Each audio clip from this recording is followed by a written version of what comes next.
Hello and welcome to another episode of Fashion Made. I have the pleasure to have Lien Van de Velde with us today. Lien, hello. Hello, David. I'm really glad to be here and to talk a bit about our experiences in the company. Yeah.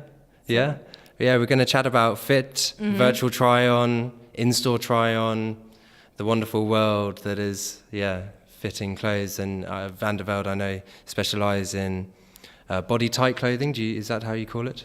It's a way to say it. We like to call it lingerie and swimwear. Yeah. So we are a fashion company and we design, manufacture and distribute women's underwear and swimwear and also sports bras. So we are there to make women feel good about themselves, to support them literally, and we like to do that in every moment of her life. Yeah.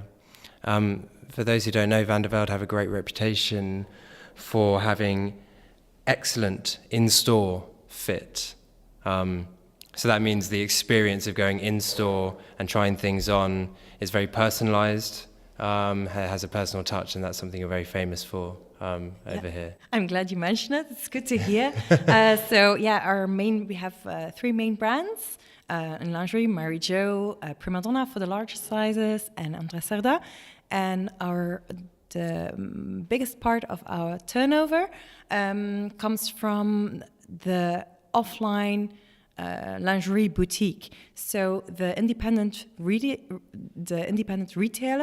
who is very specialized, whose service level is very high, and who assists the lady that comes into a store and caters her with the different brands and products she has. The fitting room is very important in the store, like the heart of the store where all the decisions are made is the fitting room.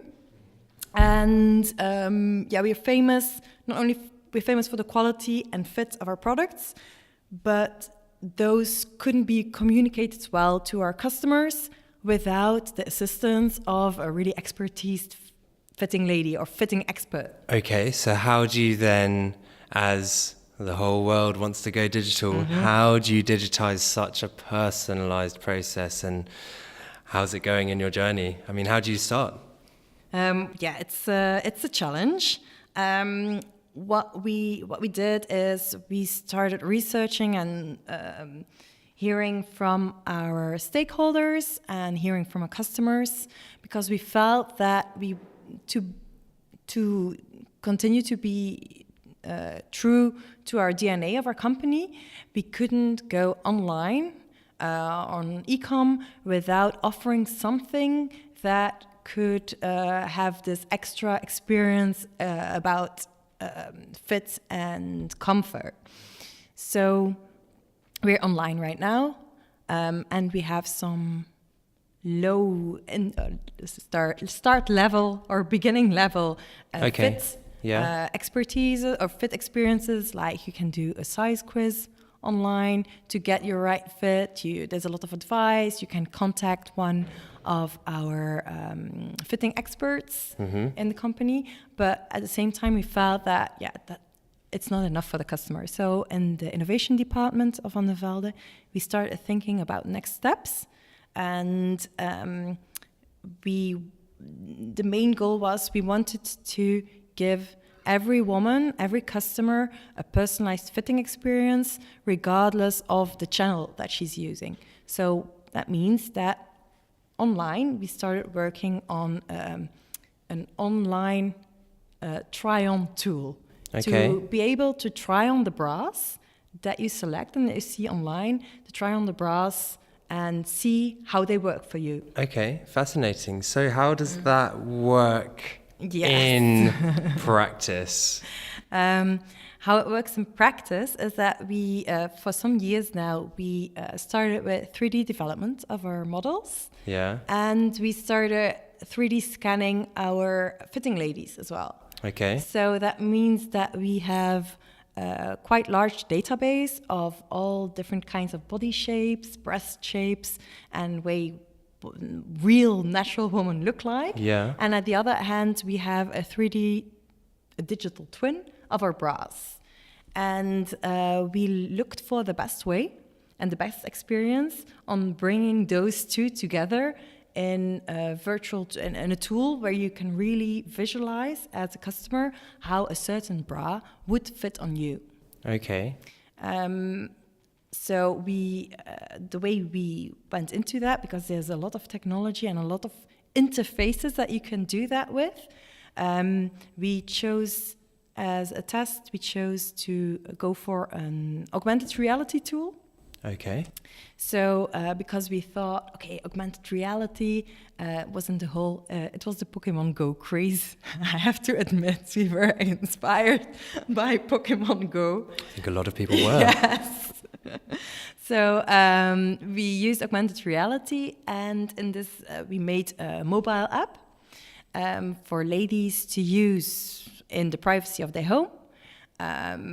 And where they could create a 3D version of themselves and try on some of the lingerie sets that we provided in 3D as well. So are the devices actually ready for this AR technology yet? Not all of them, but as the innovation department, we start projects that we want to launch, not the next month, but that we want to test now and launch like in 1 year or 1 year and a half.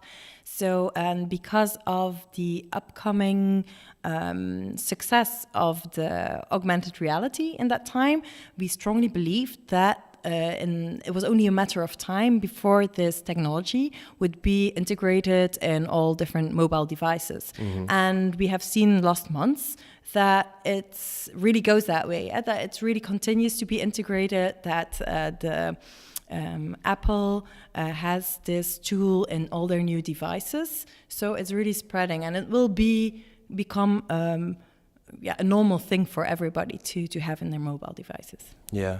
Yeah, I guess that's with the better front-facing and back-facing cameras as well, and the software as well. Yes, I need that. What I also want to know, you've been testing this with some core customers, some of your core customers, right? Yes. How has their reaction been to it? Okay, yeah, because I think you can't launch a test or do a good use case without really going out there. Even with an alpha or beta version, go out there and confront your customer and ask her what she thinks about it. So that's exactly what we did. We are very lucky to have a really innovation lab, a store in Amsterdam, in the center of Amsterdam, that our innovation department can use as a kind of consumer lab to try out all new technologies. It's a great spot there because it's a quite young population in Amsterdam. They are open-minded and they're ready to integrate their digital savvy, so they're very keen in playing with new technology. It sounds like a perfect place to launch technology for fashion. Yes, I think it is. And so we launched it there. We organized an event in store, and we invited a group of customers that we know have already some bond or some band with our brand, so that we're already a little bit eager to step into it. And we worked together with a research group of the University of Ghent just to make sure that the way we were testing it was a good way to do it, and to make sure that the consequences, or how you call it, the wrap up we did after that, and the decisions we would make would be based on really objective data. Okay.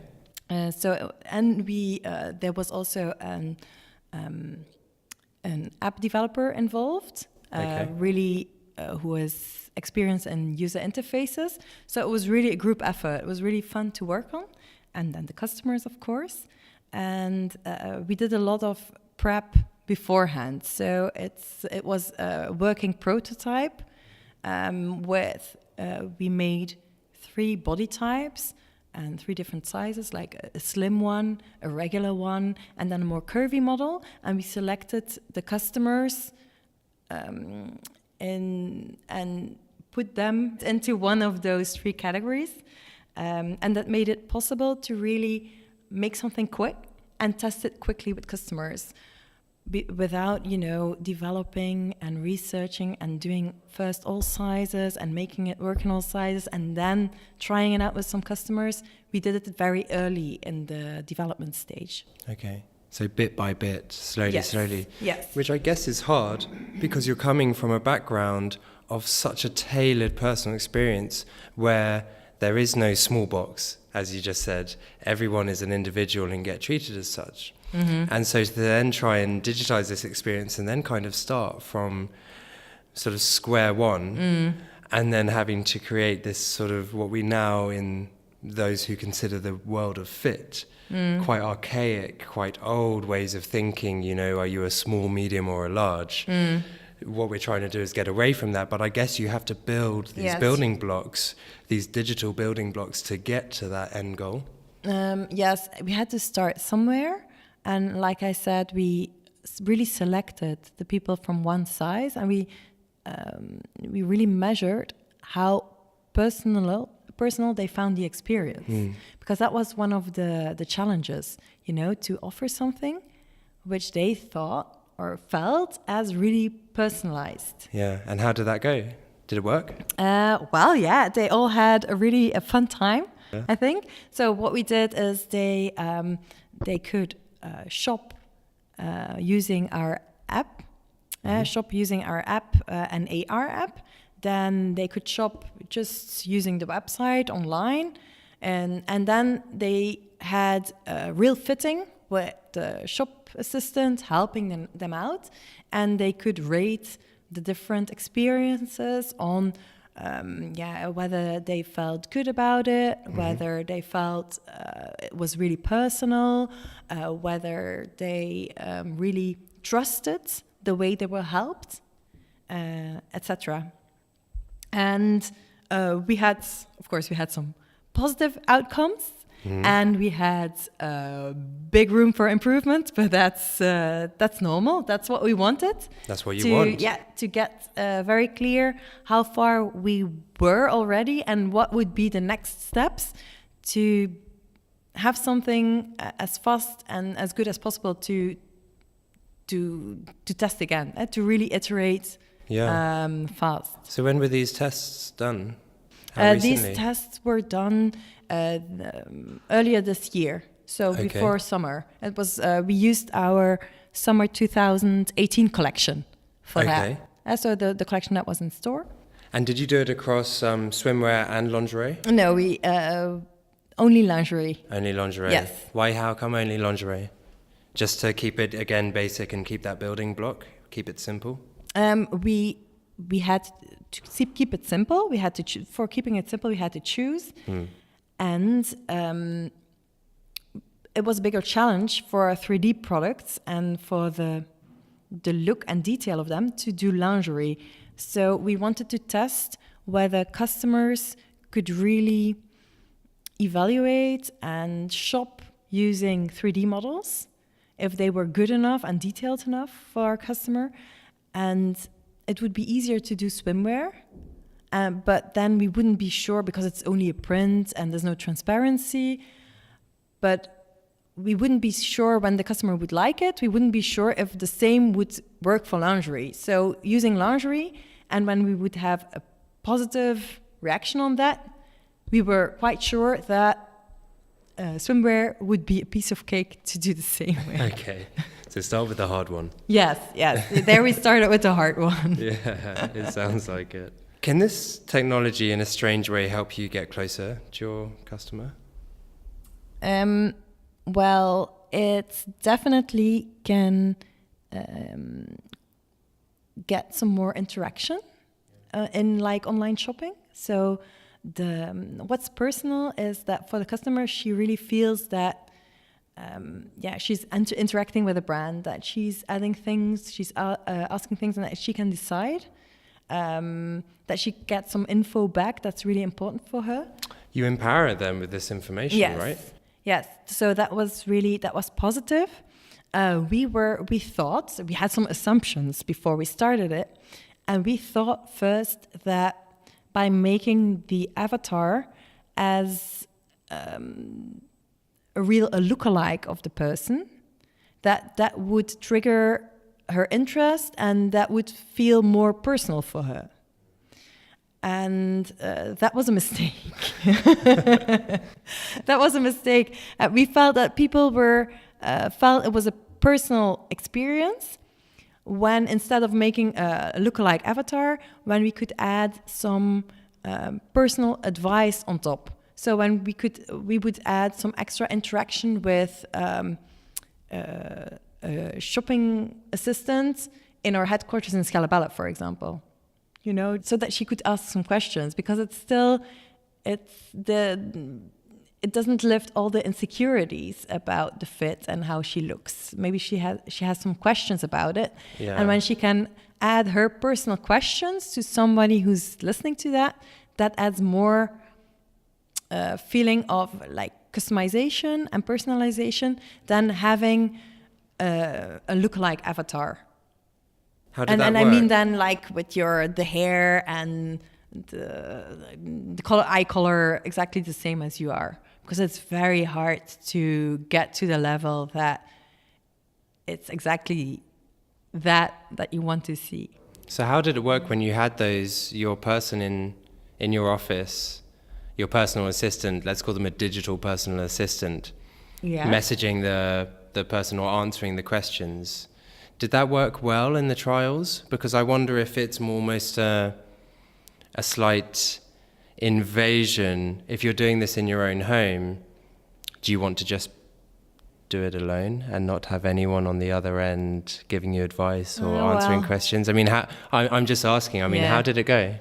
Well, with customers we tested with, they were really asking to have this option. Okay. They were really happy to have it. We added in the first tool, we added this share option, you know, that they could share a picture of their digital self wearing lingerie with their friends and stuff.